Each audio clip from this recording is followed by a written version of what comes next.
रूपाय विश्वोत्पत्त्यादि Hathaway तापत्रय विनाशाय श्रीकृष्णाय वयं श्रीमद्भागवत सप्ताह ज्ञान यज्ञ श्री भीखुभाई कालिदासभाई पटेल डुंगरा द्वारा आयोजित आजेथी एमनो मंगल प्रारंभ थई रह्यो छे अने ज्ञान वैराग्य भक्ति अने पितृ आ बधाना मोक्षार्थी प्राप्ति माटे आ यज्ञनो प्रारंभ करवा जई रह्या छीए।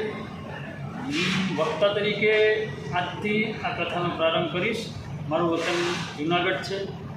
जूनागढ़नी बाजुमां आवेલું મજેવડી ગામ પણ છે। આ મારી શ્રીમદ ભાગવતજીની સપ્તાહ ઘણા વર્ષોથી એટલે કે 1983થી હું કથા કરું છું। મારી 355મી કથા છે।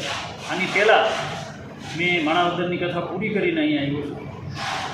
આ પરિવારની જે હોમ છે અને આ પરિવાર દ્વારા જે શ્રદ્ધાપૂર્વક આ યજ્ઞ કરવા જઈ રહ્યા છે તો એમનો જે મનોરથ છે એ ઠાકોરજી આ મનોરથને પરિપૂર્ણ કરે એવા મારા આશીર્વાદ અને ડુંગરા ગામના દરેક વતની ભાઈઓ બહેનો ધર્મપ્રેમી જનતા તમામ લોકો આજુબાજુના ગામના લોકોને હું ભાવભર્યું આમંત્રણ આપું છું કે આ કથાનું શ્રવણ કરવા માટે આવે।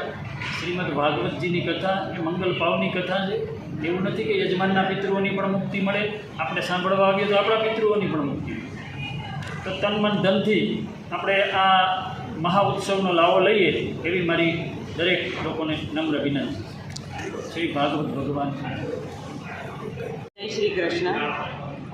શ્રીમતી સ્વર્ગસ્થ શ્રીમતી શાંતાબેન અને અમારા પિતૃશ્રી એવા શ્રી ભીખુભાઈ કાળીદાસ પટેલના પુણ્યાર્થે અહીં શ્રીમદ ભાગવત કથાનું આયોજન ડુંગરા ગામે કરવામાં આવ્યું છે અને એમાં નરસિંહ મહેતાની ભૂમિ એવા જૂનાગઢથી આવેલા શ્રી ભીખુ દાદા એમના મુખેથી આ અમૃતવાણી પ્રસારિત થવાની છે।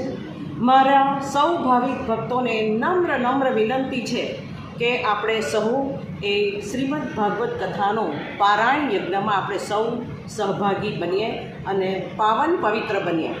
મારી એટલી ઈચ્છા છે કે અમારું ગામ ખરેખર આ એક નાનકડું વૃંદાવન બની રહે, એ અમારા સૌ ગ્રામજનોનું અહોભાગ્ય બની રહે.